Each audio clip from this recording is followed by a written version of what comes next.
Indian Army blocked a fresh intrusion bid by China, which resulted in a violent physical clash in Nakula, Sikkim on January 22nd.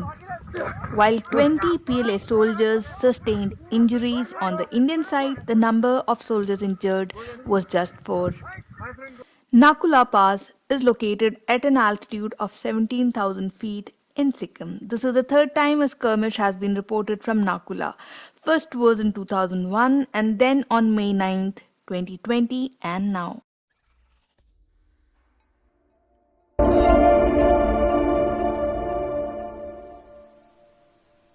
Last year, when the Indian and PLA patrolling soldiers came face to face at Nakula sector during the summers, it resulted in jostling and stone pelting. Nakula is known as a sensitive area, meaning it is a territory that can trigger confrontation due to sensitivity attached to it. About 10 to 12 soldiers from both sides got minor injuries last year. The matter was resolved at the local formation commander level. We asked a few veterans for their opinion from different forces regarding what happened at Nakula a few days ago.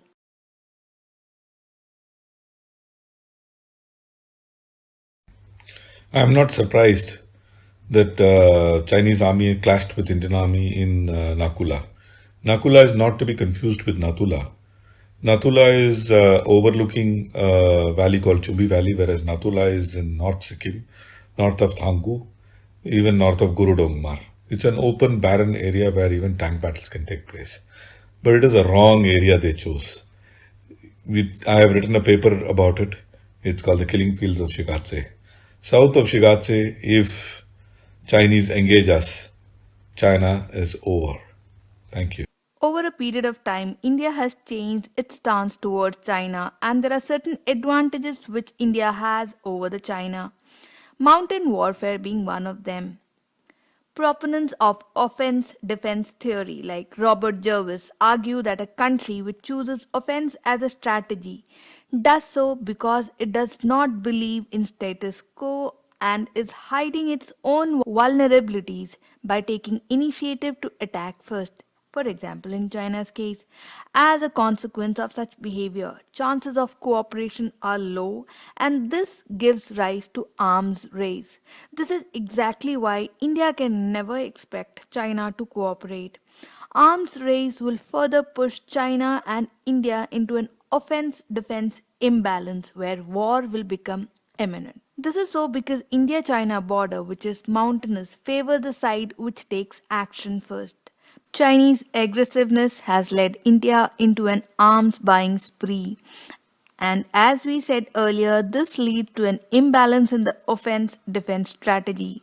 So we might soon have two scenarios. Scenario 1, a preventive war by China. This might take place when CPC discerns a shift in balance of power towards India. Under such circumstances, PLA could decide to attack first to derive the benefit of attacking before conditions become favorable for India.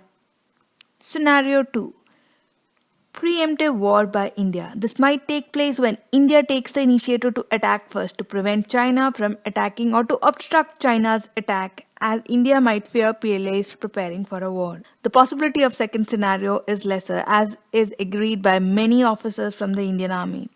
The common consensus is if China opens a front along the 4,057 km long LAC that it shares with India, then Indian Defence Forces should not be reticent in opening multiple fronts to China, which should include Indian Navy's participation too.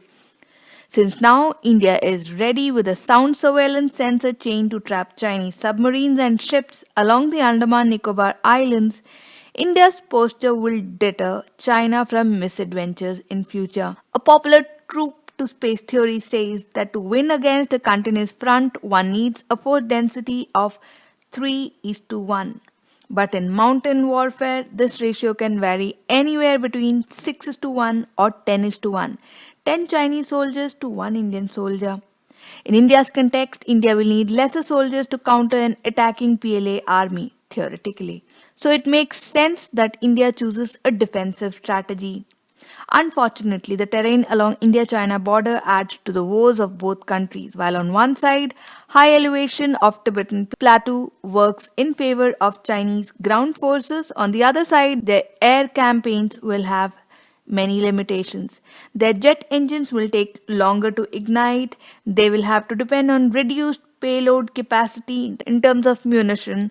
They will be able to carry out shorter duration missions as most of their air bases are located at lower altitudes and refueling will be an issue.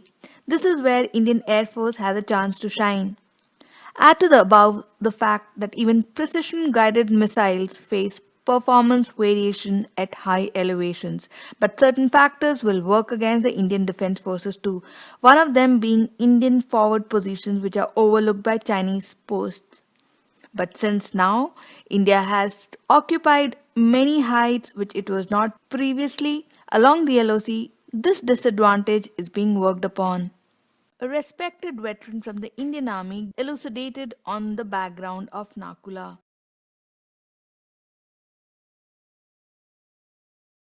For those who may not be quite aware of the situation in Sikkim, a bit of historical perspective. Sikkim was a protectorate of India till 1975. It had a fairly well defined international border with Tibet.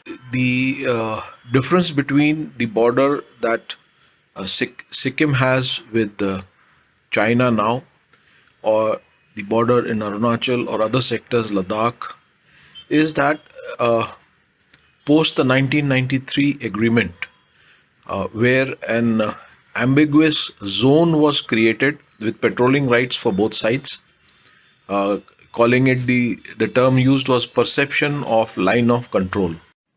The 1993 agreement on peace and tranquility with between India and China created a funny situation. It actually created a zone of patrolling rather than a line of actual control. The land or the area lying between the two claim lines, that is the Indian claim line and the Chinese claim line, was in a way treated as a zone, a patrolling zone where both sides had patrolling rights. China has been shifting its claim lines historically. Whereas in Sikkim, since the line is clearly defined and the border is clearly demarcated, to my mind, it appears that China is now trying to create a zone there also by this Nakula issue. Nakula is the second time that a clash is happening there. It happened there last year in May. Again, this year now, about 3 days back. So there is a pattern to it. From the military perspective, it could be a reconnaissance, because any move that China undertakes, any military move that China undertakes against India in Sikkim, has to either come through Nakula or through Nathula.